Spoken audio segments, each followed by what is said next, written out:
अक्सर ऐसा होता है ना कि हाथ में टेप मेजर तो होता है, पर उसकी वो बारीक बारीक लाइनें देखकर सिर चकरा जाता है। आज इसी उलझन को सुलझाएंगे। यकीन मानिए, इसे समझना वाकई बच्चों का खेल है। तो हाँ, अगर ये लाइनें किसी पहेली जैसी लगती हैं, तो इसमें कोई नई बात नहीं है। ज्यादातर लोगों को ऐसा ही लगता है। पर सच तो ये है कि ये कोई पहेली है ही नहीं। ये तो बस एक बहुत ही सिंपल सा कोड है। और आज हम मिलकर इस कोड को क्रैक करने वाले हैं। तो चलिए शुरू करते हैं।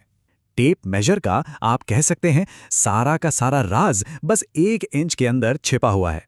और ये राज है क्या? बस 2 से डिवाइड करने का एक सिंपल सा बार बार रिपीट होने वाला पैटर्न। अच्छा, तो सबसे पहले नजर डालते हैं सबसे आसान चीज पर। ये जो बड़े बड़े निशान हैं जिन पर नंबर लिखे होते हैं 1, 2, 3, ये हैं हमारे पूरे इंच। ये हमारे मेन रेफरेंस पॉइंट हैं। ठीक है, अब जरा किन्हीं भी 2 इंच के नंबरों के बीच देखिए। जो ठीक बीचों बीच सबसे लंबी लाइन है ना, बस वही है आधा इंच का निशान, यानी आधा इंच। सिंपल, इसने इंच को 2 बराबर हिस्सों में बांट दिया।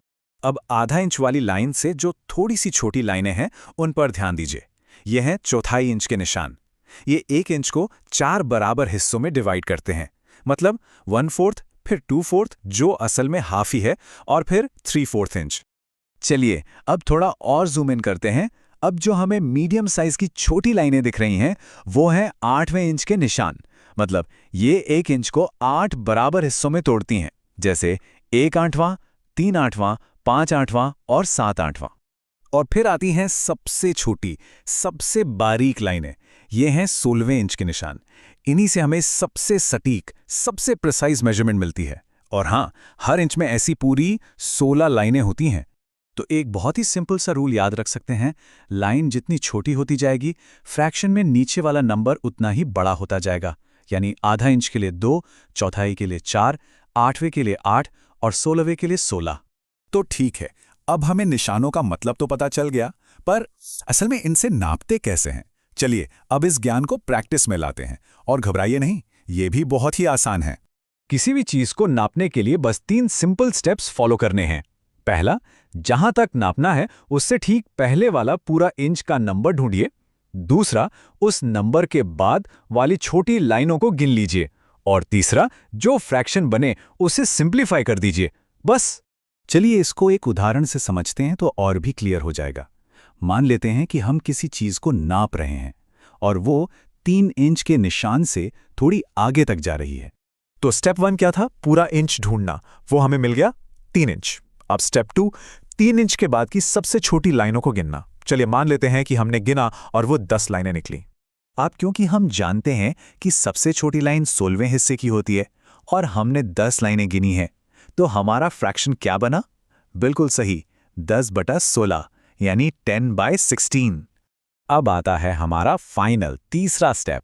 इस 10/16 को हमें सिंप्लीफाई करना है।